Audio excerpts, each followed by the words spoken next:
पप्पा, मी तुम्हाला एक विचारू? विचार.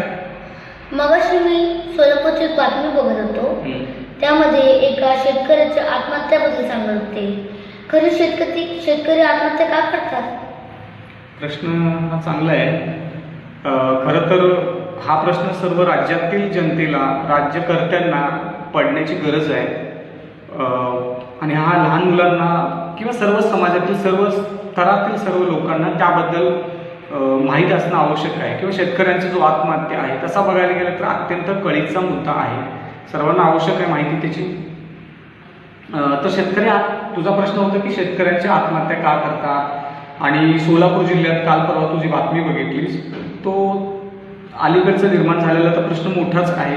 तर शेतकऱ्यांच्या आत्महत्येची कारणं तशी आर्थिक कारणं आहेत, तर त्याचबरोबर सामाजिक आहेत, पर्यावरणीय कारणं आहेत, आणि त्याचबरोबर सरकारच्या स्तरावर ज्या काही चुका होतात त्याचे सुद्धा कारणं आहेत.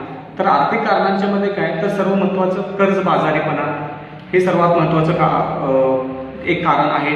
त्यानंतर उत्पन्न कमी असणं, शेतीमधून मिळणारं जे उत्पन्न आहे ते अत्यंत कमी.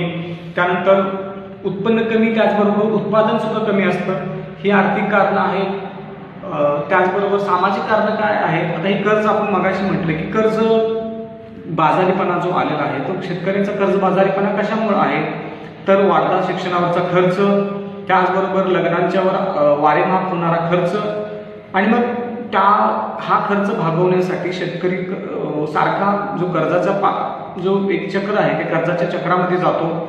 त्याचबरोबर सामाजिक कारणं तसंच आर्थिक कारणाच्या बरोबर पर्यावरणीय कारणं आली तितकीच दिसतात की शेवटी कसं भारत एक मान्सून प्रदेशामधील देश, मान्सून प्रदेशामधील म्हणजे मान्सूनवर आपण अवलंबून असतो. पडला तर खूप पाऊस असतो, नसेल तर दुष्काळग्रस्त स्थिती, म्हणजे दोन्ही स्थिती, अति पाऊस किंवा दुष्काळ. म्हणजे यामुळे सुद्धा खरं तर शेतकऱ्यांच्या ज्या आत्महत्या आहेत ही आत्महत्या वाढीस लागतात किंवा बेभरवशाची शेती नेहमी. आणि मग आता तुम्ही बघू शकता यावर्षी इतका जबरदस्त पूर आला, मोठ्या प्रमाणात महाराष्ट्रातील जवळपास सर्व जिल्ह्यांच्या मध्ये पूर, सर्व जिल्ह्यातील शेतकऱ्यांचं नुकसान. परिणामतः काय, तर कर्जबाजारीपणा किंवा शेतकऱ्यांच्या ज्या अपेक्षा होतात त्या अपेक्षा पूर्ण होण्याच्या किंवा त्यांच्या घरातल्या ज्या अपेक्षा होतात त्या तिथंच राहिलेल्या आहेत. त्यामुळे वाढतं कर्ज हे तसंच आहे.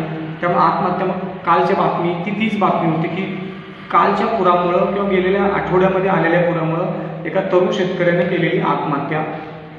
आणि अत्यंत हे बघायला गेलं तर मग हे आहेच, ही कारणं आहेतच, पण त्याचबरोबर मग शासकीय स्तरावर काय चुका झाली